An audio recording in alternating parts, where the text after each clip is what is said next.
রাধে রাধে, আমরা চলে এসেছি ইস্কন। এ দেখো প্রসাদ গ্রহণ করছিলাম। অনেক রকম খাবার আছে এখানে, অন্ন আছে, ফ্রাইড রাইস আছে, ডাল আছে।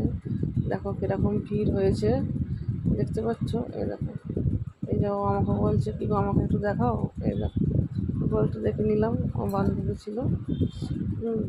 তারপরে আমরা দুজনে মিলে প্রসাদ গ্রহণ করলাম। এই দেখো, ফ্রাইড রাইস ছিল ওইটা। তারপরে খাওয়া দাওয়া করে খাচ্ছিলাম, খেতে খেতে ওই যে আমার বান্ধবী মেয়ে বলছে, আন্টি আমাকে একটু দেখাবে না? আমি বলছি, এনে দেখ, তোকেও দেখাচ্ছি, কেমন লাগছে বল।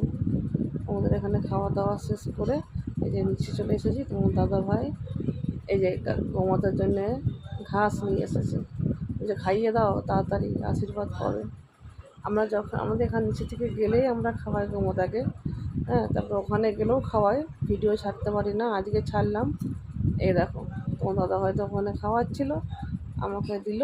আমাকে বলছে, নাও তুমিও দুটো নাও, নিয়ে তাড়াতাড়ি খাইয়ে দাও। কি সুন্দর লাগছে বলো। আমাদের দেশে তো কত ঘাস, গরুরা সব ছাড়া থাকে, ওরা নিজেরাই খায়। আর এরা তো এক জায়গায় বাঁধা থাকে, খেতে পায় না ঠিক মতো, যে যা দেয় খায়। এই দেখো কি আরাম করে খাচ্ছে, তাই না? এই আন্টিটাও নিয়ে খাওয়াচ্ছিল, বলে আমাকেও দে। আমি বলছি, নাও নিয়ে খাবো। তারপরে খাওয়াতে খাওয়াতে ওই দিকে নজর পড়লে একটা গরু আছে। আমার বান্ধবী আগেই চলে গেছিলো, তারপরে আমার দাদা ভাই যাচ্ছিল ওদিকটাতে। এই দেখো, ও আসছে হাসতে হাসতে, বলছে বিশাল বড় একটা গরু আছে ওখানে। বললে তোমার দাদা হয়তো গেল, বলছে আমাকে আরেকটু দে, আমি যাবো আবার। তারপরে আমিও চলে গেলাম, দেখি কি আছে ওখানে। সবাই ওরা হাসাহাসি করছে কেন দেখি না, এই গোমাতার থেকে ওই গোমাতাটা বিশাল বড়। এরা কী বলে না, সার সেরকম। এই দেখো, দেখতে পেয়েছো? এরপরে চারিদিকটা দেখছিলাম, কলা বাগানে ভর্তি চারিদিকে। নিজে কি সুন্দর।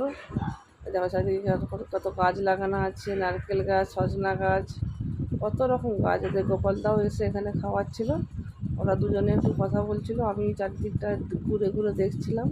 দেখো কি সুন্দর চারিদিকে সবুজ প্রাকৃতি, তাই না? আর আমরা তো এখানে একটা ফ্ল্যাটের মধ্যে এরকম বন্ধ হয়ে থাকি। এরা কি ভালো লাগছে আমাকে যেন। এরা তিরপল দিয়ে কি ঘেরা আছে, ওরা বলছে চলো ওপরে যাব। আমি বললাম, না তোমরা যাও, আমরা যাব না, আমরা নিচেই আছি। আমরা দুজনে মিলে নিচের দিকটা ঘুরে ঘুরে দেখছিলাম, শুধু কলা বাগান, শুধু কলা বাগান। এই দেখো এখানটা মনে হয় জল রাখে, এখন নেই জল, ওইটাই দেখছিলাম। চারিদিক দেখাশোনা হয়ে গেল। ওই যে ওখানে দাঁড়িয়ে আছে বাচ্চাটা, এবার ওরা বলছে বাড়ি যাবো, তা আমি হ্যাঁ, আমি গোমাতার একটু আশীর্বাদ নিয়ে নিই। এই যে দেখো আশীর্বাদ, যেই না হাত দেবো, এই দেখো কিরকম হাতটা নাড়িয়ে দিল। ও দাদাভাই বলছে তোমাকে দেখে ওরা ভয় পাচ্ছে। আমি বলি হ্যাঁ, সেটাই তো। তারপরে আমাদের সব কিছু ঘোরাঘুরি কমপ্লিট, এবার আমরা বাড়ির জন্য রওনা হলাম এখান পর্যন্ত।